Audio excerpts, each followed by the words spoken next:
8:07, breakfast on BBC Radio Shropshire then for a Thursday morning with Eric and Claire. The leader of the UK Independence Party, Nigel Farage, is coming to Telford today. He's going to be at the International Centre in Telford for what is being billed as UKIP's biggest public meeting. Anybody's welcome to go along. You'll hear from a number of speakers if you go, including the former Ludlow MP Christopher Gill, as well as Nigel Farage himself, of course. And the whole event's been organised by Jill Seymour, who is a UKIP parish councillor for Kinnersley. Hello, Jill. Good morning. Good morning. What made you decide to organise this event?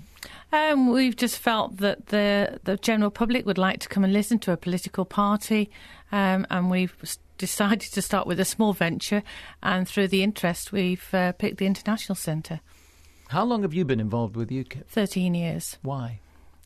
Because that was in very early stages, wasn't it, really? Oh, it's when nobody even knew of UKIP. And people thought you were balmy. But I think, well, funny enough, when we had 13 years ago, we had an event at the Shifnal Village Hall, and we had 250 people fill it. So that was then. I think it's who you are. I think the message that you give out, if you've got the people's interest, then you can hold these kind of venues.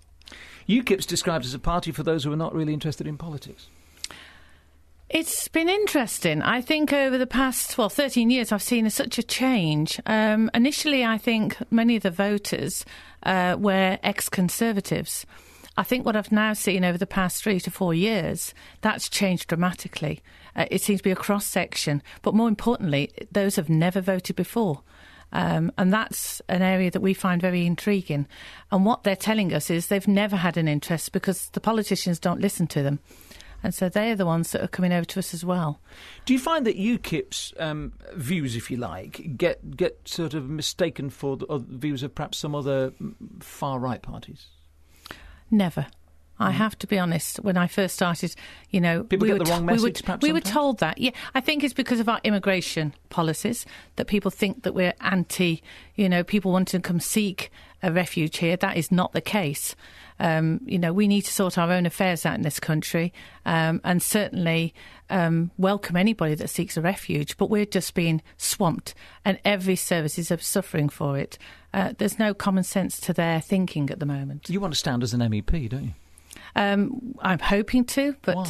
Why do you want to stand as an MEP in an organisation which UKIP fundamentally doesn't believe in? I understand that, but what the public aren't being told are the facts. I mean, we asked David Cameron, all of us, the general public, we wanted a referendum. He's denied us that privilege. It's coming. He says it's coming. Yes, only if he gets in next time. I'm not being funny, but you don't dangle that kind of carrot. The people want it now. But the politicians dangle all kinds of carrots. UKIP dangles carrots all the time, don't they? I don't believe so. I think UKIP is actually talking common sense. We're telling the truth. Going back to our issue about Brussels, people need to know the information, and then they can have their own choice of whether they want to be in and out. Most people say to me, we don't know the facts. We're just being told waffle all the time. So let's get some facts and some truth about what's really going on. Then everybody has the choice then to make that decision. So you're pretty close to standing in the elections for the European Parliament next year? I'm close. Right, okay, That's a far cry, if I may say so, and not being patronising from a parish councillor in Kinnersley.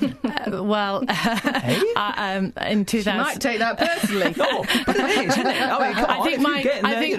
I think the local guys in Kinnersley would say, no, see you in Brussels, Jill, you deserve it, Do you have any regrets or any conscience about the deselection of one of our current MEPs in the West Midlands, Mike Nattrass? That's an internal affair that's been dealt with, and it's not a subject I'm willing to talk about. It's a done and dusted affair. OK, how many people are you expecting to come tonight?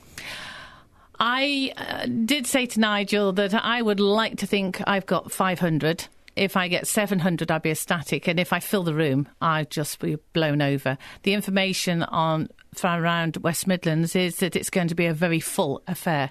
And I will just be chuffed to pieces. It's Nigel and Jill, is it? We're on first name terms, are we? He's staying at yours, is he? Don't get too personal. That's a joke. Oh, come on. I've got the bunk beds. You see? She gets me. Were you glad to see Nigel Farage come back to the party? Because he left, then he went. He was leader of the party, and then he sort of... No. He just had a short break. Because you had Mr. Permatan, didn't you, for a while, from the telly? Who's he now? Have we Mr. all Kilroy forgotten? Silk, I think if we've I forgotten remember about him, rightly. haven't Oh, we? really? He's a name not to be spoken in public now. I think we only remember the tan, don't we? So, come and gone, I'm afraid. This is a bit of a feather in your cap, though, isn't it? Getting the leader of UKIP to come to Telford. It's not necessarily a feather in my cap. Nigel is very keen to relate to every general public on the street. Nigel's a brilliant orator, and he's more than keen. I mean, he did his whistle-stop tour around the UK, expecting sort of, a couple of hundred. Wherever he went, there was overflow in every place we sort of had the talk. He is very popular. But then there's so many other people in this party that are growing on equal level to Nigel. And when the media actually allow them to talk, you'll recognise this party has got some, fantastic speakers. We've got Bill Etheridge from Dudley. He's tonight he's talking about political correctness, which I think all of us have a little bit of an issue with on many occasions. Christopher Gill, brilliant Christopher Gill. Yeah. Common sense, straight talking. He's talking about how we actually got into the EU.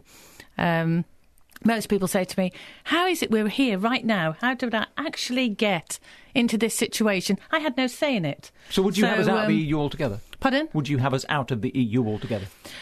I or would definitely you just change the way it works? No, I want to be out. We Completely. can run our. We can do it, can't we? We can have a trading agreement. We did. We had a trading agreement once before. There was life before the EU.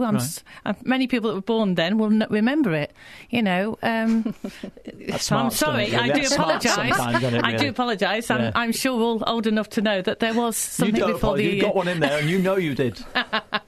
Anyway, lovely to see you. Can anybody turn up tonight? It's a free event. Open doors at 6:45. Right, jolly good. Everybody is welcome. Right. This was your first radio interview with us, wasn't it? Very first, Eric, and I shall never forget it. Was it all right? Was it fine? It's very good, yeah. Wait till you're an MEP and then tell me that later. Nice to see you. Thank you very much. Thank you very much. Thank you. Jill Seymour has organised the event tonight at the International Centre in Telford, 6:45. Everybody welcome. UKIP leader Nigel Farage is the guest of honour.